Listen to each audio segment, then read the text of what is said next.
દલપતરામના કાવ્યગુરુ દેવાનંદ સ્વામીના કાવ્યગુરુ બ્રહ્માનંદ સ્વામી હતા. દેવાનંદ સ્વામી ઉત્તમ કવિ હતા, ઉત્તમ ગવૈયા હતા, સાથે સાથે ઉત્તમ બજવૈયા પણ હતા. કવિ પણ હોય, કામણગારો કંઠ પણ હોય અને વાજિંત્રો વગાડવાની કુશળતા પણ હોય. એક જ સ્થળે આવો ત્રિવેણી સંગમ ભાગ્યે જ જોવા મળે.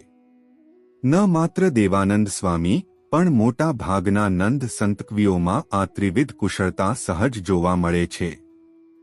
મેઘના સાનિધ્યે મોર કળા પૂરે એમ ભગવાન શ્રી સ્વામિનારાયણના સાનિધ્યે આ નંદ સંતો જાણે સોળે કળાએ ખીલ્યા હતા.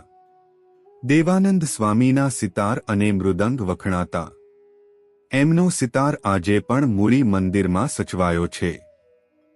ગુજરાતના મહાન કવિ દલપતરામે પિંગલ શાસ્ત્ર અને ભાષાભૂષણ નામના અલંકાર ગ્રંથનો અભ્યાસ દેવાનંદ સ્વામી પાસેથી કર્યો. દલપતરામ વર્ષો સુધી મૂળી મંદિરમાં સ્વામી પાસે રહ્યા. કવિશ્વર દલપતરામ દેવાનંદ સ્વામીને પોતાના કાવ્યગુરુ ગણતા. નિષ્કુળાનંદ સ્વામીના કીર્તનો વૈરાગ્યથી ભરપૂર છે, તેમ દેવાનંદ સ્વામીના કીર્તનો પણ વૈરાગ્યથી ભરપૂર છે. મોટા ભાગે એવી માન્યતા છે કે દેવાનંદ સ્વામી એટલે વૈરાગી સંત. પણ એવું નથી.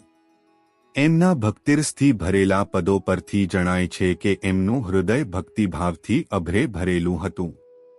વૈરાગ્ય તો એ ભક્તિપૂર્ણ હૃદયમાં પ્રગટેલું એક ફૂલ હતું. જય શ્રી સ્વામિનારાયણ.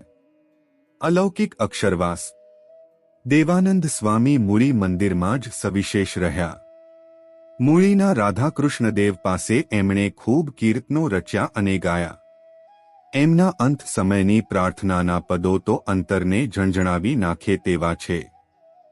અંતકાળે આવી રે મારી, શ્રી ઘનશ્યામ કરો સહાય રે. રોમકોટી વિનહીની તનમાં થાય વેદના, કફ જાળે કંઠ રૂંધાય રે.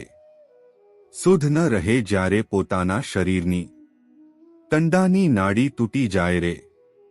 ઘરના માણસ જ્યારે ઘેરી બેસે પાસરે, પૂંભળું લઈને જળ પાય રે. દેવાનંદ કહે દેહ તજવા ટાણે, હૈડો હાલક ડોલક થાય રે. દેવાનંદ સ્વામીએ અંતરના આર્તનાદ સાથે આવા 4 પદો રચ્યા અને ગાયા.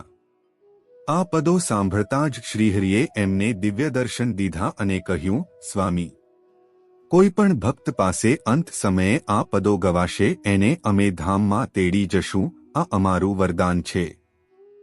સંવત 1910ની સાલ હતી. શ્રાવણ વદ 9મીનો દિવસ હતો.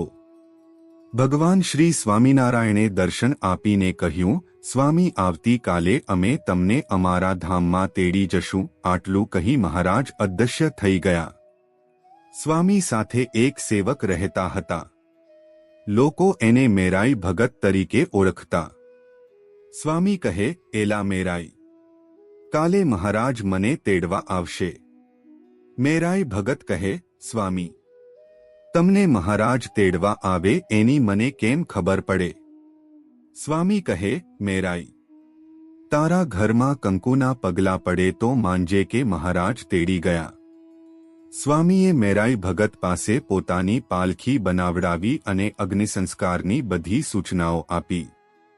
સ્વામીએ આપેલી નિશાની પ્રમાણે મેરાઈ ભગતના ઘરમાં કંકુ પગલીઓ પડી. દક્ષિણ ભારતમાં ષટકોપસુરી થયા, જેઓ પ્રખર કવિ હતા. તેઓ સ્તવન કરતા કરતા ભગવાનના ધામમાં ગયા. એમના છેલ્લા સ્તવનમાં પોતે શરીર છોડી રહ્યા છે તેવો નિર્દેશ છે. નિષ્કુળાનંદ સ્વામી પણ જાવું છે રે જાવું છે કીર્તન બોલી શ્રીહરિના ધામમાં ગયા. આ કીર્તનની અંતિમ પંક્તિ છે, કહે નિષ્કુળાનંદ હેલી છંદ રે, જીવ જાવું છે. દેવાનંદ સ્વામીએ પણ અંતકાળે આવી રે કીર્તનના 4 પદનું ગાન પૂર્ણ કર્યું. પોતે આપેલા વરદાનને સત્ય કરતા હોય એમ શ્રીહરિ દિવ્ય દેહે હાજર થયા અને સ્વામીને ધામમાં તેડી ગયા. દેવાનંદ સ્વામીએ રચેલા કાવ્યોનો સંગ્રહ દેવાનંદ કાવ્ય નામે પ્રસિદ્ધ છે. જય શ્રી સ્વામિનારાયણ.